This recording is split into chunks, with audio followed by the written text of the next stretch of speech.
I'd like to call the meeting to order. Welcome. Let's stand up, and Margaret, will you lead us in the salute?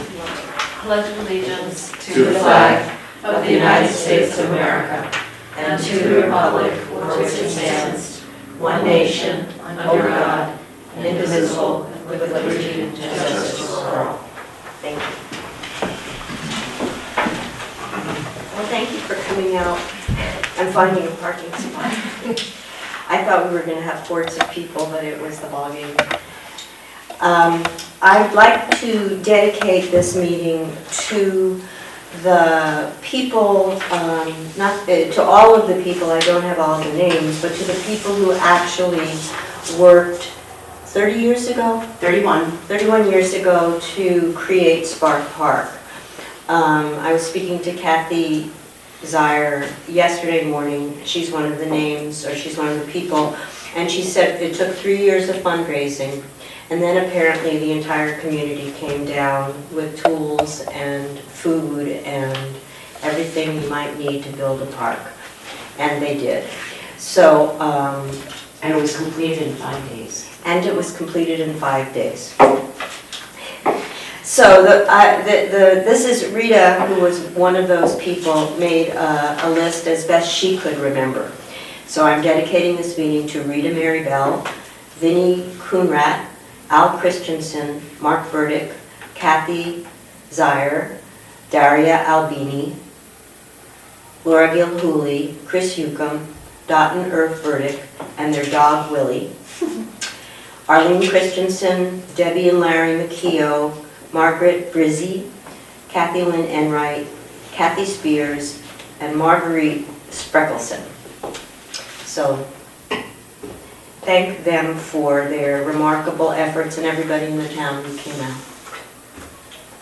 May we have the roll call, please? You may. Wendy Burton. Here. Ann Aaron, absent. Margaret Fallon. Here. Nathan LaVirtue. Here. Frank Pepe. Here.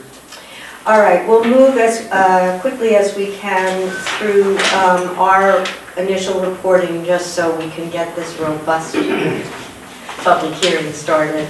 The town board liaison reports. Nathan? Sure. So there was a recreation campaign committee fundraising event on June 3rd. There were approximately over 120 people were in attendance. Free tacos were provided by Payos. Jared from No Donuts spun records for free, nice volunteer effort. And the Fizzy Philly provided refreshments for everyone. There were, everyone was able to review the master plan. There were games and entertainment for everyone. And most importantly, everyone had success. It was fun, and they raised over $4,000. And then late breaking news, which you may not know about. Okay. Lauren has hired a recreation leader. Oh. Yay! Her name is Hannah Benham. She's a local resident. She grew up in the area. She has experience with student teaching. She's a recent college graduate with a teaching degree. What's her last name? Benham. Benham. Benham. Oh, that's wonderful. Lives on Creamery Road. That's Oh, that's fantastic. Yeah. That's really Yeah. great. So Lauren's really excited. So are we for Yeah. Lauren. Well, and Hannah's very excited about the opportunities here. That's so great. good. Yeah. That's really great. Frank? Lynn? Yes, two reports. First, as liaison to the Commission on Human Rights, the Dutchess County Commission. I wanted to read just a few phrases from their most recent posting because it ties into another part of my report that affects us locally. So this was just their recent posting on the website. The Dutchess County Commission on Human Rights is devastated and outraged by the recent mass shootings in Buffalo, Dallas, and Laguna Woods. Further, we are united in our support as together we grieve the loss of lives with their families and community. Now, more than ever, we must strengthen our human bonds, joining with our neighbors to reject hatred and white supremacist ideology. The Commission on Human Rights calls on all communities of good conscience to rise together, united, And the reason I wanted to read that, which I don't usually do as my report, because there are two organizations in town that are arising or have just arisen that represent that effort at unity. The first had an event almost immediately after being created, and that is the Stanford Pride. They had their first June Pride event on Saturday, an overwhelming success. Individuals, couples, families, children, it was just really quite wonderful. And allies of all variety. Republicans, Democrats, every ethnicity, it was, the whole family was there. And the second organization, which has been working kind of in the background, is calling itself Stanford, the Caring Community. And in fact, it helped fund the event, the Pride event. It's helped fund the Community Seder, which we held in April. For the first time, it has held events for the Latino community, for the African American community, and members of Central Baptist, which is right on 82 beyond us. I'm meeting with the, in that regard, we are meeting with the senior citizens at the Forever Young Club to see how we can fit into their array of interests and needs. So Stanford is very much a part of bringing unity to our residents. The second report is on the planning board. Business conducted had two really wonderful results. An application by one of our residents, Amanda Solano, to open a daycare in her home was approved. That's on Bull's Head Road. And Isaac Angel, who owns the Bentley Fieldhouse right down the road on 82 across from the library, has received approval for a multi-family dwelling with 4 units on the second floor, which we think is a really wonderful addition to downtown. 2 other items will be continued for hearings next month. One is a subdivision plan on Rocky Top Way, and the other is a hearing for a lot line change, in other words, changing property lines on Bowen Road. Thank you. On Bowen Road? Yes, on Bowen Road. Why? The CAC has decided not to do a fall cleanup. Okay. So sorry you're disappointed about I'm that, not- but it was really more about safety issues, that there would be so much shrubbery and overgrowth that it would be a safe time. And because the spring cleanup was so successful, they're basically trying to plan on how to expand that even more next spring, because it just keeps growing and growing every year. The next is the chair, Gary Lovett, is working on a grant for a natural resource survey to, not to replace, but to complement some of the things that we've been doing on the master plan, but also so the CAC just has that for future use. And the CAC is also working on their social media campaign. You can follow them on Instagram, out of Stanford, CAC, where they're really trying to highlight the various parks in Stanford, whether it's Whitlock, the Nature Preserve, but also the Stissing Mountain Multiple Use Park area. Thank you. Which doesn't get a lot of attention. I know I personally have never hiked there, but I think that's really Buttercup. they put in a new, no, it goes farther back. Yeah, and because someone, Gary, said that like either the state or the county had just put in a new trail. So again, trying to advertise that. And I think that's it. Okay. Thank you. I was just looking to see if I got a report on the zoning meeting from them, but it looks like I didn't. The supervisor's report. First, I just want to congratulate the community because this last weekend truly was astonishing. Between the rec fundraising party fundraiser, the Pride event, which was so moving up here. We had a wonderful crowd for a proclamation that I read, and then the governor had sent a representative with a New York State proclamation for Stanford, and then the party, there were like over 225 people that came through. And then 2 Stanford residents, Levi Ernitz and Mark Legis, had worked with their team of volunteers to create an event that took place at the Stissing Center in Pine Plains, and it was to raise money for Ukraine. And all of the money that was raised, which is $100,000, which is stunning, goes through an organization called Sunflowers for Peace to buy medical backpacks that are getting distributed literally on the front line of the war. And then they have Ukrainians that are going into occupied cities and villages and towns at great risk and delivering these backpacks, and then to other towns that are not occupied but where they're needed. So the money is so well spent, and the fact that the community could come together in that way was so moving. And they had a Ukrainian folk ensemble, 3 women, who the first thing they did was sing a cappella the Ukrainian national anthem, and everybody stood up, and I don't think there was a dry eye in the room. And then they performed all this incredible Ukrainian music with an accordion and a violin and the voices. And then David Byrne came in, dropped in and did a 35-minute set or something that was hilarious and wonderful. And there was a live auction, which Mark, I have to say, he could start a new career as a live auctioneer because he was so great. Anyway, so I just feel like they called us Standstillville for so many years, and nobody can anymore, because we're on the move in such wonderful ways, and I'm just so proud of this community. The second thing really follows well. The fire company is going to run an electrical wire, for everybody's knowledge, up the front lawn to get to the flagpole where they usually have the spot where they put their flagpole. And they're calling, I can't remember what it is, but it's a utility company that knows where every single, not body, but wire is buried. They'll put in a conduit, they'll fill it back in, we'll never know they were here. That's great. But it'll make 911 much easier. Duffy won't have to haul his great big whatever up here. So that's happening.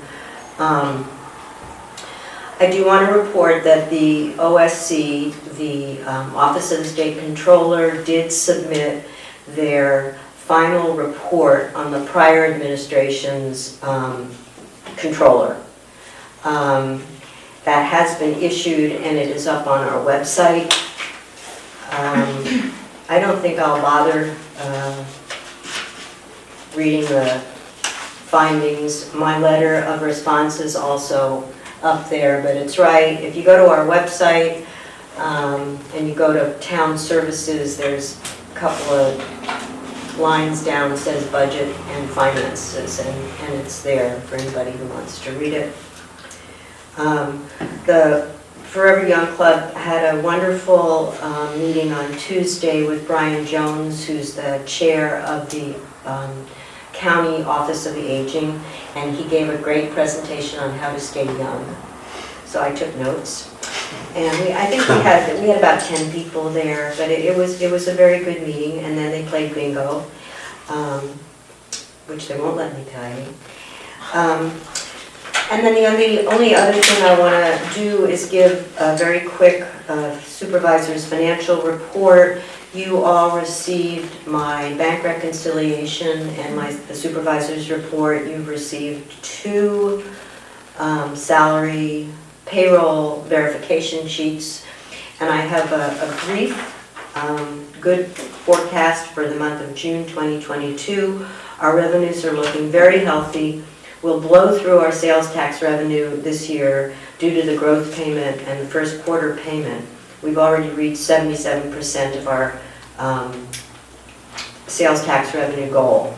However, at a meeting on Tuesday night of the Dutchess County Supervisors and Mayors Association, Assistant County Executive Ron Hicks gave a financial overview of the county, and he warned us that for many factors that are coming together, we need to be quite mindful for the 2023 budget, because mortgage tax is slowing down, house sales actually are slowing down, and we can't depend on the past 2 years like wahoo money that's been coming in. Speaking of mortgage tax, our October to March payment was $117,000. We only budgeted $100,000 because Brad Kendall told us to be mindful last year. But we do expect this to slow down. Building permits are already at 52% of budget, which kind of contradicts what Ron said, but Don's still issuing permits, and our CO and research fees are at a whopping 81% already. For the year. Yeah. As far as appropriations this month, we have no line item adjustments to make. The only line which continues to need close attention is the court prosecutor, which is running high, but he's processing many tickets, and there still is a backlog that he is catching up on. And we've been down one court clerk for coming on 3 months now. I think Patty is going to get help, so the revenues are slowed down a bit, but I do believe we'll catch up. And that is my financial report. We will have a privilege of the floor before we go into the Spark Park public hearing. So if anybody is here, would you want to move out of the sun? Thank you. So if anyone is here not for the hearing on Spark Park, but has some other issue they'd like to address the board, just please state your name and your address for Rita Mary and let us know what you want to tell us. Any takers? Okay. Then I make a motion to approve the agenda. Second. All in favor? I Aye. Now I make a motion to close the regular meeting and open the public hearing on Spark Park. Second. Thank you. All in favor? Aye. So again, if you're here to comment on Spark Park, I'm imagining that you would have read the report, what's it called? The Playground safety inspection. The playground safety inspection report, which we circulated it. It was on the website. It also was up here at Town Hall and at the library. And we as a town board, have a decision to make whether to repair Spark Park or whether to replace Spark Park. And it's a very emotional issue because as we opened the meeting, there were a lot of people very, very invested in the putting together of that park, and really it represents an event that I can't think of anything like that ever happened in my hometown. But it's pretty monumental. It's very monumental what was accomplished. And as I said at the beginning, when I was dedicating the meeting to the committee that started Spark Park, I was speaking with Kathy Zier, and one of her ideas was we would like, if possible, for this to become an ADA compliant park, which it is now not. And so her thought, she can't be here tonight, was it's time to rebuild it, as in it's time to not patch it, but build it. But that elements, her hope is that we can preserve some literal figure elements. Certainly things like the monument will always be there. But I believe this is a good suggestion that some of the people who were involved with the original Spark Park be brought onto the design committee, so there's continuity. And personally, I'm not here to give you my own opinion, but here I am rambling about Kathy's and she's not even here. So with that being said, if you are here to comment on Spark Park, just please again give your name and address to Rita, and you have 5 minutes to tell us what you think. And you can come to the podium. And you can come to the podium.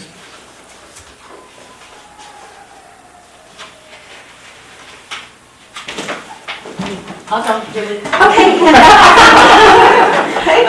Hi, Veronica Hetty. I'm part of the rec commission, and we did speak about this week. And I think the consensus was we understand the history of Spark Park, but it should be brought up to ADA guidelines. And also provide, just be able to have a historical marker there from the original Spark Park and incorporate it with a new plan. And it might be more financially fiscal for us to start new rather than to try to go back. So I believe that's pretty much in a nutshell what we've discussed. Thank you. Yep. Nice to meet you, Veronica. I've been sending you emails, but I didn't have a face to. Does anybody else want to say something? Stephen? Hi, Steve Horowitz, 6187 Route 82. I'm part of the Rec Park Campaign Committee. I've been working on the master plan, worked with Julia in that capacity, and basically want to echo the same perspective. I mean, I was not here when Spark Park was built, and I certainly can understand the intense emotions that people who participated in that must feel. I certainly get that. On the other hand, it just seems a little scary and dangerous to me to tinker with it at this stage. There may be ways, and we have you maybe have all heard about this company Playground by Design, which was involved in the original Spark Park design and has now been retained by the campaign committee to advise us. They're the ones obviously who authored that report, and I think they understand the desire to integrate portions and retain portions if it's possible to do so in a way that's safe. I do think that safety is a big issue. We obviously have lots of parents with young children who use that park. I think it's honestly, I mean, the litany of safety hazards that are embedded in that existing structure is lengthy.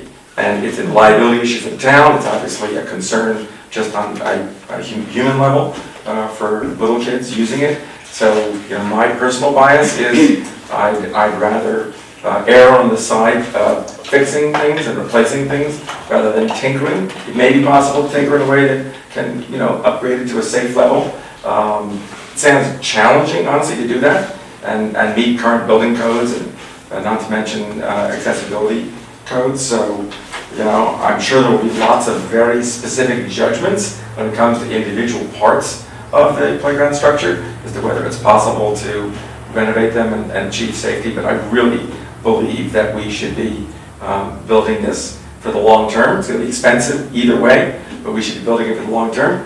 This existing structure has lasted for 30 years, which is amazing if you think about it for a playground. And I think we should strive to have a new structure which echoes, at a minimum from a design perspective, the existing structure. But as I say, I would err on the side of replacing it as much as possible in a way that is sensitive to the sentimental and historic concerns. But I really do think we should be building for the long term. It's costing us a lot of money. We've raised a lot of money so far, got a lot more to go. We're obviously applying where we can for public grants, which are helpful. But this park plan goes way beyond the playground structure. We want to build a yoga platform, a trail along the stream, which includes adult fitness equipment, a skateboard, tennis courts. There's lots and lots of facilities that we're trying to integrate that go way beyond this one structure. So I think that being financially efficient and building for the long term is something that we should very much view as a high priority. So that's my perspective. Thank you. Thank you, Steve.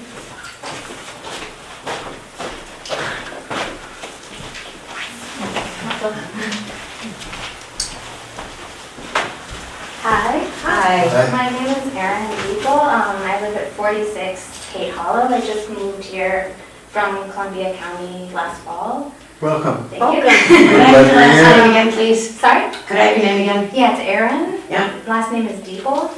You spell it? DIEBBOLL. Thank you. And honestly, one of the reasons, we came to visit the town and we saw the playground, and it was really one of the appealing things about the town.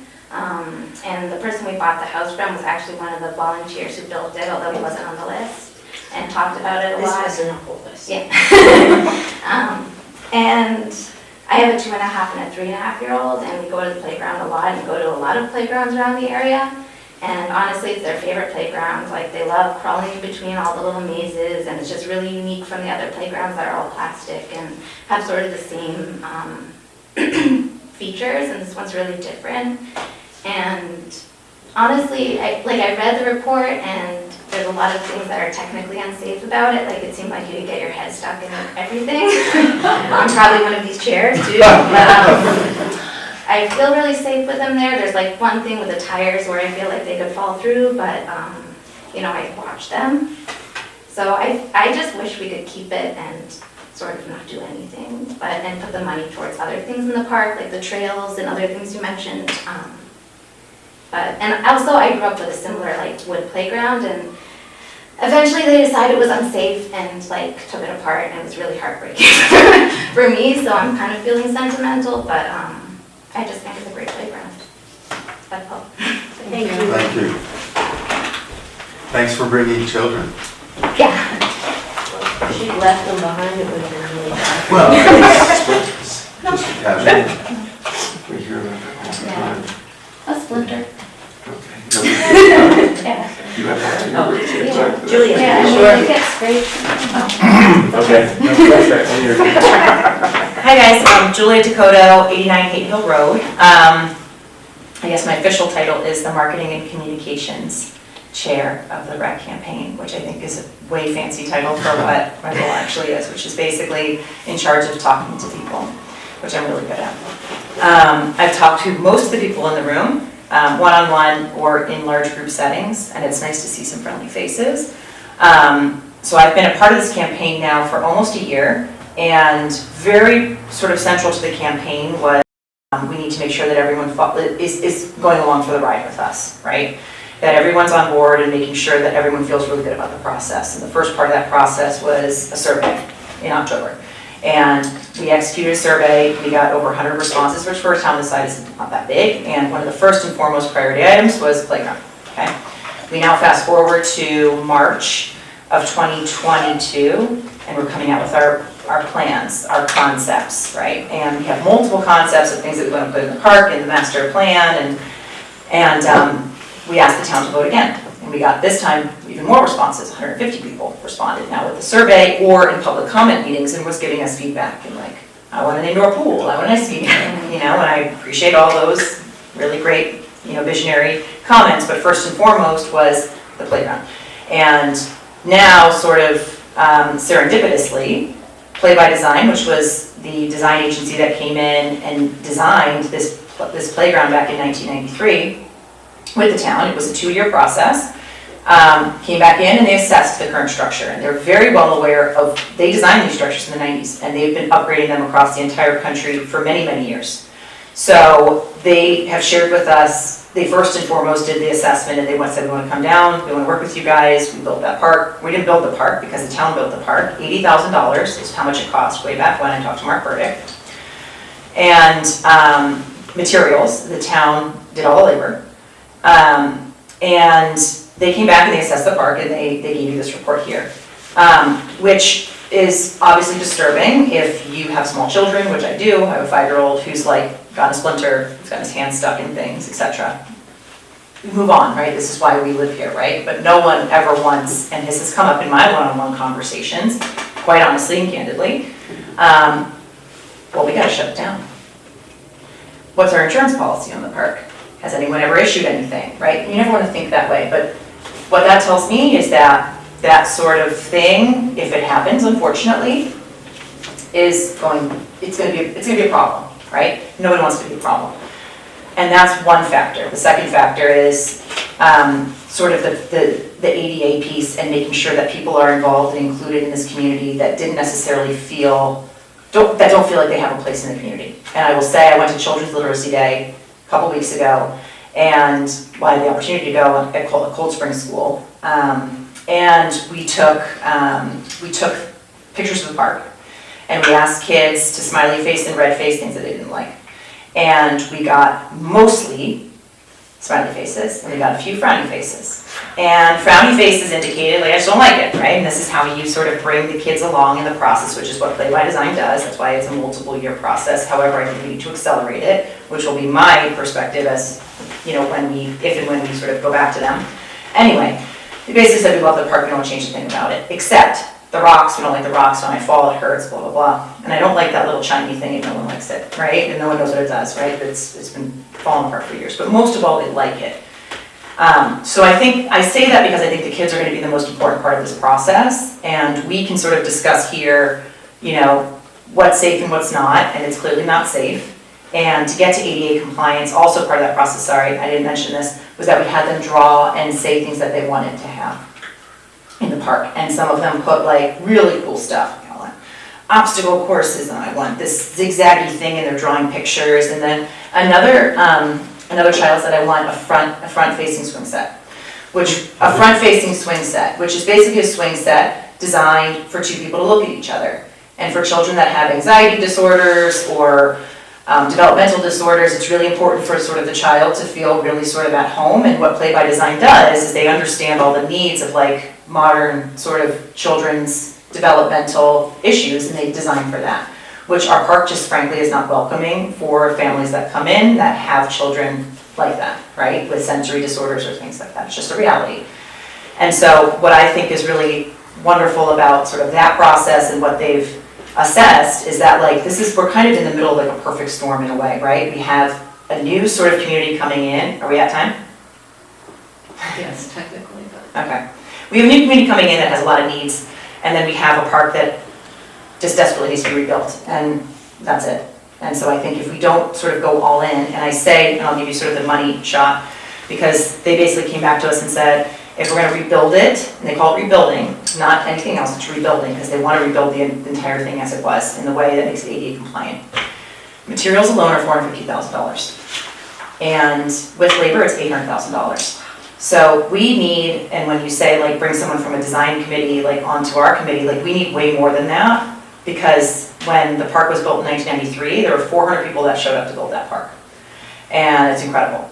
And I don't think we have a community that would do that right now, and that is sort of the thing for me. It's like we need everyone to get behind this, and like every meeting that we're there, it's like we need people to get behind the fundraising. It's going to cost a lot of money. And while Steve said we have raised money, we haven't raised nearly enough money to cover this nut of $450,000, right? And there's grants and things like that, but like we need to like very quickly accelerate this process, is my point. And that's it. Thank you. Thank you.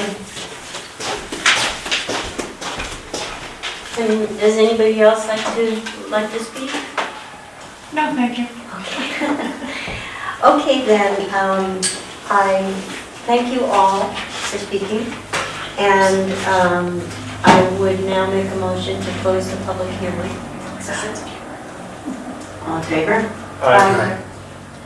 I don't know if this is, actually, I should have done this before I just closed the meeting, but Rita Mary is a private citizen, not as our town clerk. Is there anything you would like to say? Or would you like to wait for privilege of the floor and say it since I already closed the public hearing? No, I would like to say that I think we should explore repairing a good part of it. What we did 31 years ago was probably the most exceptional thing I've almost ever done in my life. We planned for 3 years getting this together, we fundraised, and back then Mark said it was 80,000. I think it was a little less than that, but back then that was an awful lot of money, and we did it. We did it by covering the gym floor of Cold Spring School with pennies. We had fundraisers, we did everything we could. And it was probably the best thing we ever did. And the 5 days that it took to build it was the most incredible 5 days. I mean, we had people who we had companies, contractors who were building houses or decks or whatever in town, say to the owner of the property, we're going to stop working for 1 day and we're going to go down to Spark Park and we're going to work down there. We had women prisoners. They were staining the boards. We had people from everywhere. When Roseland Ranch was here, they brought down 10 huge turkeys for people to eat, fully cooked, all ready to go. It was just amazing. And the memories I have from that, I'll never forget. And I hate to see it torn down. That's my personal feeling. I think if things need to be corrected, let's fix them. But I hate the idea of rebuilding. I did speak, well, I tried. I emailed and I telephoned the company that we dealt with 31 years ago, Robert Leathers from Ithaca. It's the same company, Rita Mary. Well, it wasn't what was on their website. So anyway, I called them and I left a message and I haven't heard back. I think they separated. I think the people who run the company now separated from Leathers. It's possible, yeah. But apparently they're all still working at home too. I don't know. If Ithaca has a lot of COVID going on, but they're still all home. But anyway, that's my personal feeling. But that's just me Thank you, Rita. and the rest of the committee. No, Kathy feels a little different. Yeah. Yeah. Okay, well, thank you for saying your piece, because I've been listening to it every day. Yeah. Okay, so, okay. All right, so as far as new business, the first item on the agenda is Spark Park, and I don't, personally, I don't think tonight is the night that we should just vote on what to do. I think we're gonna need some time to process ourselves. Much more information. Yeah. But I do have a question, which is, how should we handle this summer? You know, because when I read the report, there are various degrees of danger. And I'm personally not concerned about Lux getting his head stuck in the driveway. He gets stuck in everything. Right, but. I would, because we have this, Mhm. which is an awareness and acknowledgement of it, I think that the most cost-effective and yet still accessible way to do this is to put a notice up about the report. A notice up at the the rec park. park? That it's available for people and that by accessing it, they're at their own risk as parts of this park that are in this report. So we have a play at your own risk sign? It's only gonna cost, Well, $20 or less. But it's also providing access to this report so that they know what those risks are. So it's not just home risk, they know what's associated with this. So it removes liability from us, I would presume, but then also still provides access to the community that wants to use this during this hour. Fred, did you have an idea? An approach, yeah. I think Nathan's approach is a good one. And in fact, it could go, little posters could go inside the park here and there. Our insurance company, NYMER, which is an insurance cooperative, it's a reciprocal, is aware of the park. Yeah. I don't know the degree to which they've examined it closely. But having this report now exposes the risks, however large or small they are. And I don't think we can ignore them. Now, there may be some that we judge to be minor. Major risks, I would think we would have to take care of. But I would tend to think, and I could call our insurance broker and the company itself, they have given us a list of standard safety cautions for all playgrounds. And I can review that on my own with the board. But I would think that by taking some measures, we could keep it open for the summer. More measures, maybe 2 summers, because obviously this is not going to be an instantaneous fix.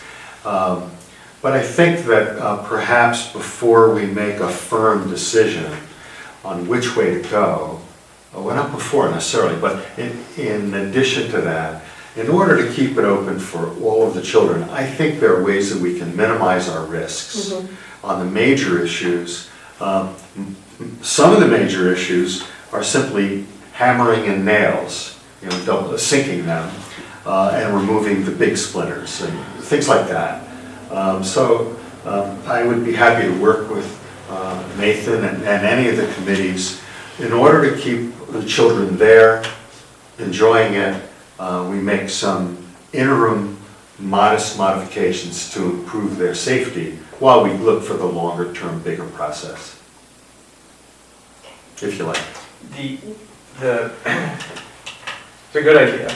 The other consideration that we would have to think about is when those measures that we take, there's going to become a threshold where we'll turn on the flag basically for ADA compliancy.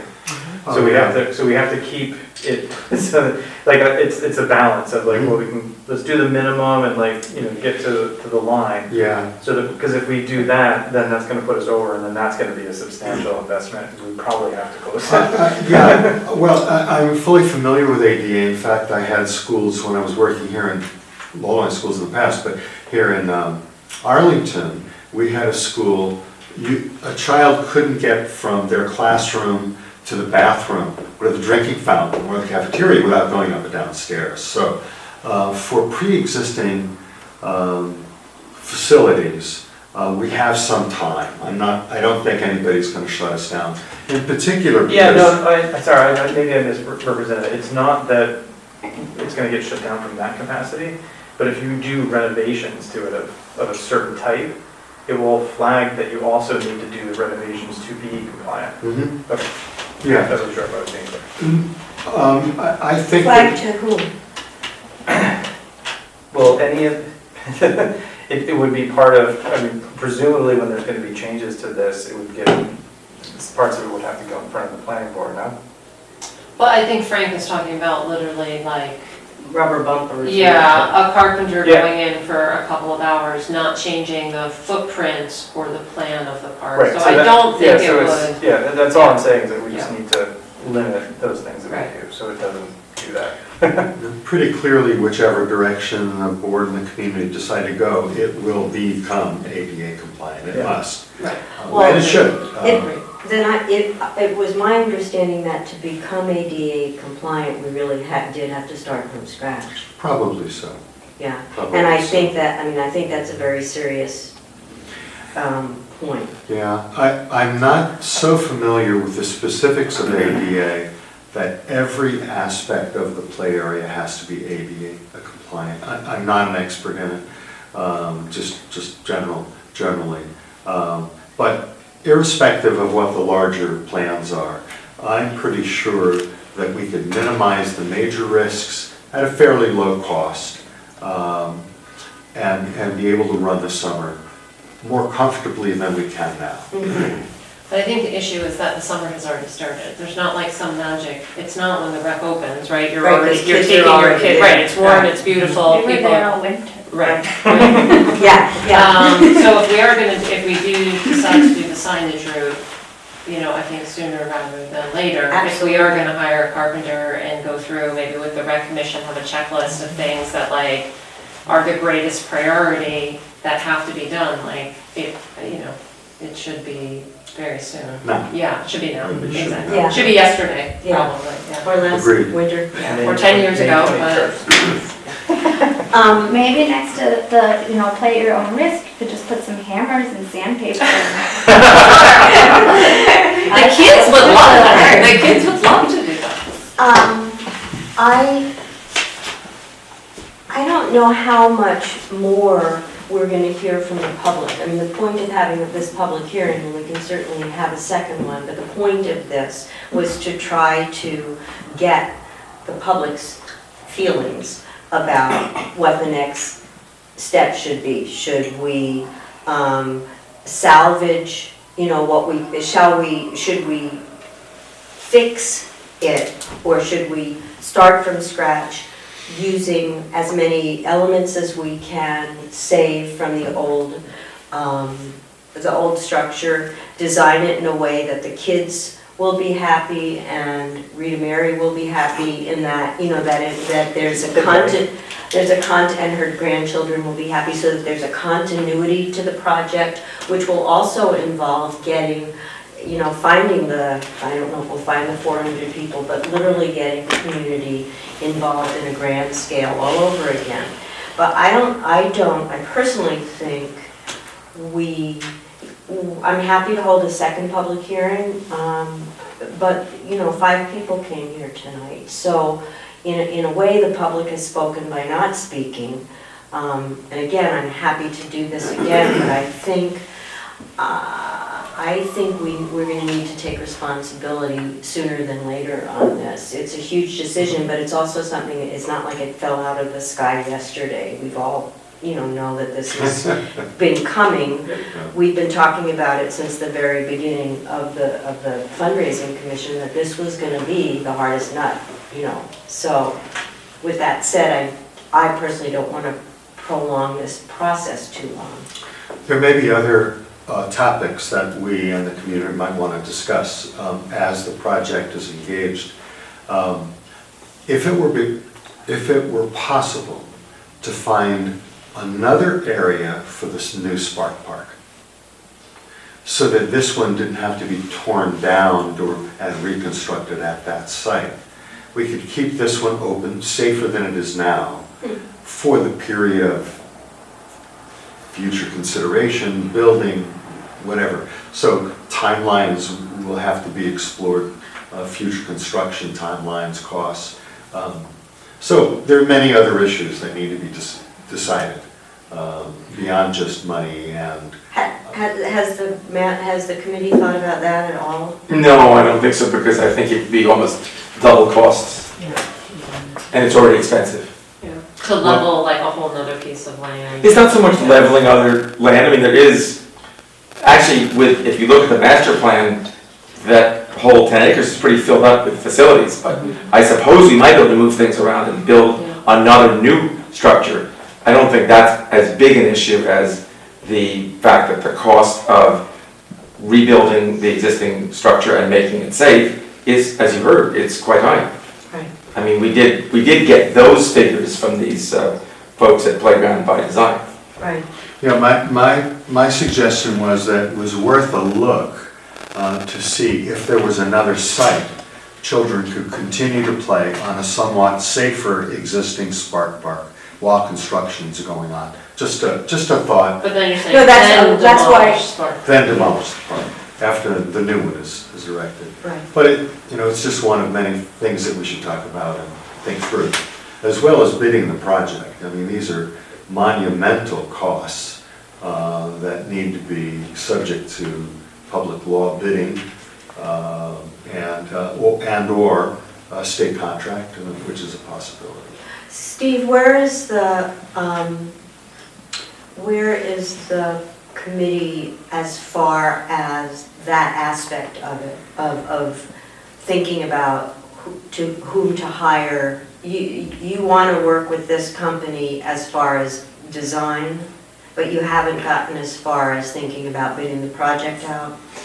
Well, look, this is obviously a major decision, and it's a fork in the road. I mean, that's the way I see it. So I think we're at the point where this company does seem like a good company. I'm sure it's not the only company that one could work with, but they seem qualified. And Everett Cook, purely by coincidence, visited a park that they had recently done in Eastern Long Island, because he has a granddaughter, I believe, who plays there.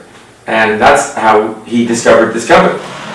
It was a coincidence that they had already worked back in the 90s on this playground. So he was very impressed with this playground, and of course his granddaughter loves it. So to the extent that's a relevant data point, it was a positive one. But I think at this stage, it doesn't make sense for us to spend more money working with this company. Right. Unless there's a clear decision, are we going to try to rebuild the existing structure, or are we going to demolish it and start from scratch? Because they're just two entirely separate courses of action. And we still are going to need to get multiple bids out. Right, and one of the complexities of that in this particular circumstance is, as Julia mentioned, this company continues to work with volunteers in communities. This is part of their niche, if you will. Right. So if the program that is ultimately decided is, let's rebuild let's replace, and let's try to the maximum extent feasible to work with community volunteers in that process. There are not, as I understand it, a lot of companies that do that. So there may not be a whole host of bidders. Whereas if you said, let's build the typical plastic, red, yellow, and blue playground that you see in a lot of towns, I think there are a lot of companies that do those. But I don't think anybody at this stage on our committee, and especially given all the history of Spark Park, is inclined to do it that way. Mhm. So, I think, unfortunately, and I'm only saying I suppose what's obvious, but for better or worse, the decision is in your hands to give us a direction. Right. And then we can explore with various designers and contractors, once we know where we're headed, what's the best way to implement that.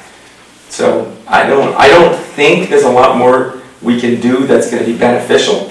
The only point I would add is I think that in terms of the data, in terms of getting public feedback, if you haven't already gotten a sense of it, the surveys that Julia conducted have a lot of information about people's preferences. Mhm. And honestly, they were divided. Mhm. I don't remember the precise percentages, but there were plenty of people who want to keep it as it is as much as possible, and plenty of people who want to tear it down and start all over. Right. So I don't think you're going to get a 70-30 or an 80-20 reading on public opinion. That's my impression. I didn't work on the survey, but that's what I've gathered from listening to Julia. Couldn't you give us better statistics so that it would guide us in one direction? I mean, Her survey is available online on the website. I'm pretty sure it is, but she had to leave for another appointment, so I'll let her know that this is a question. Yeah, if she could even just send me the link, Yeah, then I'll Okay, no, I'll do that. circulate it. Is there any hybrid approach where like you can choose some elements of the playground that are safer that you leave standing and take the unsafe elements? There are, and this Playground by Design company addressed that in their report, and they're unfortunately more expensive than just doing something from scratch. But not undoable. Right, I think that's right. Right. And that, in fact, if we could go that route, it would be a beautiful route to go, because in a way, it's so Solomon-esque, even if it costs a little bit more, but, hopefully that would do something to assuage all those people who are out there who say we want it the way it is, and the people who say, no, we want it ADA compliant, and we need to do this, it's 30 years, we need to start again, so. But I'm not sure Solomon is the best analogy, because David? what I mean is that you may end up with an enormous cost doing it that way. I don't know the cost figures. So we don't know if it's 10% or it's 70%. Right, I don't know that.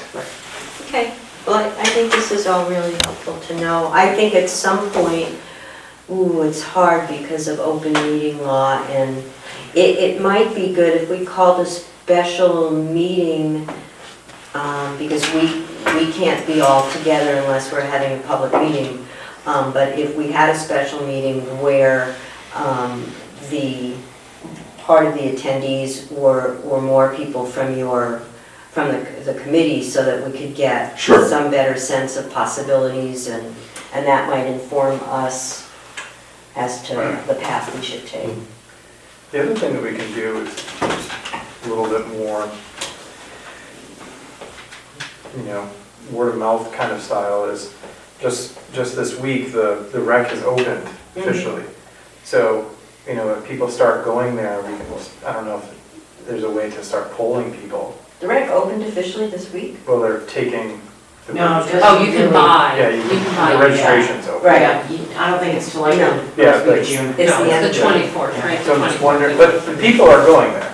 Yeah, So, oh, I people have been wonder- going their own She's way. been, yeah, I was gonna say, she's been going. So I'm just wondering if that's a way to, Julie was talking about. When you get your tag, do this survey. Is that what you mean? Or even before that, there are literally people there. We had the rec meeting there on Monday night, and there were people walking the park and doing Softball game. things that weren't supposed to be doing. We had to go and stop and other things, but there were people there. So it's a great way to just kind of do an unofficial polling, rather than sending out a survey that doesn't necessarily get a ton of response. We can start capturing a couple more opinions. Hey, why do you come here and that kind of stuff. I mean, it's only an investment of time. Yeah, and, yeah. Okay. Anybody else have anything you want to contribute on this subject? And we will clearly, okay, what's our next step? Our next step is we have to talk to Bob about the liability signs, if that's kosher. And then I guess we have to have a checklist of the things that we absolutely have to positively do, like the most egregious safety issues. And then get an estimate for those. Yeah, and qualify. What the costs are. Or maybe we find, Who's qualified to do that? Who, you what? Yeah, you. Oh, you. I'm really good with the I'm convinced we, Nathan can fix anything. Okay, done. that is true, but Nathan also has a lot of things going on in his life. We may also be able to commandeer, two volunteers to come in and with Frank, of course, and do the repairs. Be a good rehearsal for the folks doing the Haunted Fortress. Yeah, like they don't have to know. I know. Okay, so those two things, and then should we also, I have no problem with getting some more input from people that are using the park right now. That's something we can pull off, easily enough. But it's kind of random because we don't have anybody at the gate right now. We're not open until June 24th. Well, that's what I'm saying, like the way that I was thinking about, I've got enough stuff going on this weekend, but I could just go and sit at one of the picnic tables. And as I'm seeing families or kids use the park, I can be like, hey, can I bother you for 5 minutes and just ask them a couple of questions? Did we distribute the survey to the Cold Spring School? Did we ask the Pine Plains School District to put it on their parent newsletter? That'd be Do you good know for that? the campaign. I don't know that one. Because that's the prime demographic. So. And wait, the Cold Springs School and also the Pine Plains, what's it called? The Pine Plains what? Their website, their parent newsletter, that Parent goes home from newsletter. from the Cold Spring School. Those are two really good ideas. I'll have to ask Julia that. Also the social media pages. Well, she's been doing social media. No, Yeah, but I'm but saying if she post could a get survey the on- Pine Plains got it, Facebook right. page Yeah, to do a post survey it. there rather than Yeah. start all over again. That might be Sorry. better. That's okay. Um, It certainly does. I meant to me, not you, but. I had to ask you 6 times, what's at the outside domain inside, whatever. Okay, and then should we also, would it be beneficial to try to schedule another meeting and have a meeting with the design committee from the fundraising group? Sure. If they think that would be. If we're trying to do our fact-finding responsibly.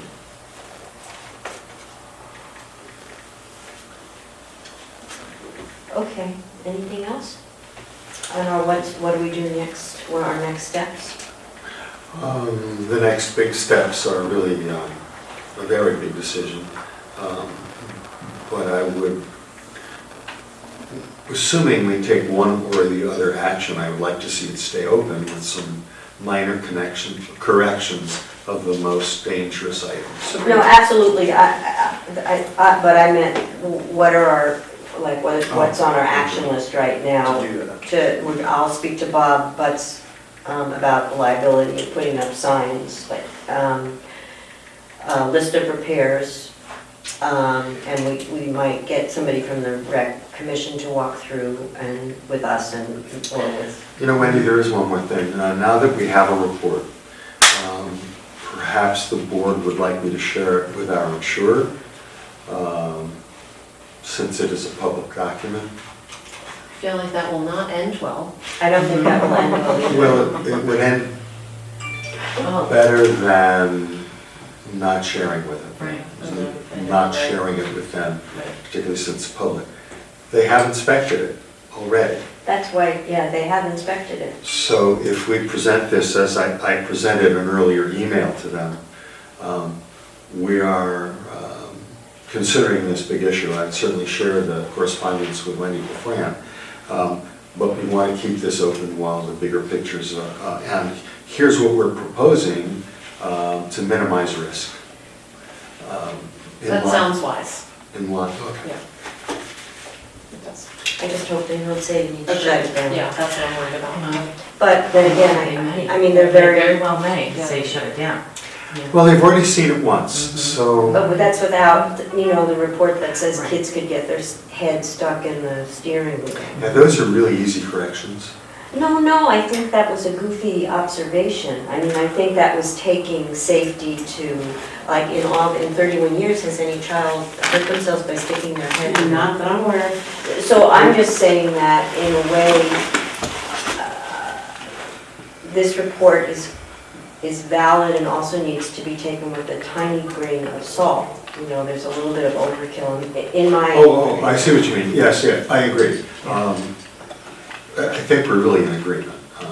And I'm just, we should do whatever the right thing to do is, but I'm really afraid they read that report and they say you just have to shut it down, and then we're really. Well, let me in a bad talk to place. them first, let me talk to them and see how we can proceed without shutting it down, but proceed. Or our insurance costs going through the roof. Yeah, Okay, yeah, agreed. Could just ask them if we did a report, would we be able to share it? Well, we just shared it with the whole community. No, I know. yeah, and they're But they welcome may to look say- on our website and read it. You can read my minutes. Okay, I think we can get through, if we're done with this, I think we can get through the rest of the agenda relatively quickly. We have Resolution 6A, which used to be called 6B, that's where the confusion was. And Rita, you created this. I did. Just want to say. I'm proud of it too. Okay, and this is a request from the Millbrook School simply to name a private road. So moved. Oh, I'm sorry, am I? Uh, Still in your Okay, and they want to name private drive Zoo Service Road. A second. I have no problem. Yes, Frank? So moved again. Oh, so moved, I did, okay, great, okay, she seconded it. She Okay, meaning Margaret. I got it. Wendy Burton, Yes. Ann Aaron absent, Margaret Fallon, Yes. Nathan Ritchie, Yes. Frank Pepe. Yes. And this will be attached to the minutes. It will be in the minutes. And Resolution 6B of 2022 is a resolution to transfer funds from the highway account and general account to our CDPHP account ending in 6535. This is our health reimbursement account. Every year we budget a certain amount of money to fund this account, which is, it's used by our highway department and our highway superintendent. It's it's part of their health plan, and that we fund part of their costs, their health costs. So we budgeted a certain amount. We don't throw all of that money into the CDPHP account right away. We were looking at it, it's getting a little low on the general fund side of it, so this is a proposal that would transfer $10,000 from the highway account to the CDPHP reimbursement account, and $1,000 to be transferred from the general fund account to the CDPHP reimbursement account. I don't think anyone should get the idea that we're throwing money around, but this is a normal course of action. This is a normal course of action. Second. Did anybody Who made first? the motion? Oh, I thought you did. I made the motion. And Margaret seconded. Wendy Burton, Yes. Ann Aaron. I know, this is an old one, isn't it? Ann Aaron's absent, Margaret Fallon, Yes. Nathan Lavirtue, Yes. Frank Pepe. Yes. With really sadness, I move to accept the resignation of William Tomset from the Haunted Fortress Subcommittee. He is flooded with work, which is a good thing for him. He has said he will continue to volunteer, but he can't be on the subcommittee. So I move to accept his resignation with regret. Second. All in favor? Aye. And I have been advertising for a carpenter, someone with carpentry skills who loves ghosts, to join the subcommittee. So far, no takers. I make a motion to approve the minutes of the May 9th workshop, the May 12th meeting, and the June 6th very short workshop. Second. All in favor? Aye. I abstained because I was absent at one of the meetings. I'll figure out which one. Thank you, it's the middle one. The middle one, okay. The Otherwise, I 5/12 vote meeting. yes. Okay. And then I make a motion to approve the abstracts for June, which is abstract number 6 for 2022. The general fund spent $52,516.25. The highway fund spent $91,647.62. Bangle Lights was $1,010.47. Second. All in favor? Aye. Other, there is no other? Anybody have another? Okay, then I would move to open the second privilege of the floor, which is a repeat of the first one, if anybody has, yes. I do have something to say after all. Okay. I'm Sam Kamielski and I live at Aberdeen Lane, 4 Aberdeen Lane. Took me a minute to remember where I live. Just from listening to your discussion, I was thinking if it is necessary for you to do postpone opening the playground area or while you're working on or something, could you not use the elementary school playground area so that you really don't have to close total playground space? You mean at Cold Spring? Yes. Does that stay open during, I mean, we certainly can't. We have no authority over it because it belongs to the school district, but it is open. It's We not. would maybe negotiate with them for something so that you still would have a playground available. That's a great idea. So, So we've been corresponding, you and I. yes, indeed. Nice to meet you. I'm glad to that you have it open because I cannot handle Zoom. No, I'm so happy to meet you. Actually, Mrs. Bilski and I corresponded, well, I sent her a postcard some time ago, and she Many remembers years the ago. scene. Thank you. Thank you. All right, then, I will make a motion to close the regular part of the meeting so we can go into executive session. Oh, I'm so sorry. Who are you and what do you want? I just wanted to add one thing, because in the course of my professional activities over the years, I've dealt with a lot of insurance companies. And I think that, well, there were two things. First, I did read the insurance company inspector's report. It was much less thorough and informed than the Playground by Design study, which is probably simply because the playground folks are experts. They've been doing this for their whole careers. And this guy's just a general insurance company inspector. As a result, he missed a lot of things, which are obviously in the more recent report. My reaction is I would not share that report until we have a correction plan. I would not give them the report without a correction plan, because I would be concerned about I read it and I was scared. You know, I said, what the hell are we going to do with this thing now? It's on our desk. We have no choice but to respond forcefully and thoughtfully. So that's my reaction. I wouldn't ask open-ended questions of an insurance company. So I offer that for what it's worth. Thank you, Steve. Okay, there's no more privilege of the floor. That's fine. Then I make a motion to close the regular session, go into executive session on the issue of litigation. Second. All in favor? Thank you all for coming out. Thank you. I make a motion to come out of executive session at 8:52. 8:52. And a decision was made. Would you hold on a second and to return to regular session? Second. Thank you. All in favor? Aye. And we did, what do you need to know? We I need to know what action you took, so you'll have to make a motion to say whatever you did. I make a motion that we instruct the attorney to settle the matter of Megan, to settle the legal matter in a manner that best protects the interest of the Stanford taxpayers. Is that what you were looking for? Yes. Instruct the attorney to settle the legal matter in the manner that best protects the interest of the Stanford taxpayers. Yes. Second. Margaret seconded it. Oh, I did, I second it. All in favor? Aye. Aye. Now, Margaret, I make a motion to adjourn the meeting. I second it. Thank you. All in favor? All in favor? Aye. Okay. Thank you. Thank you for listening.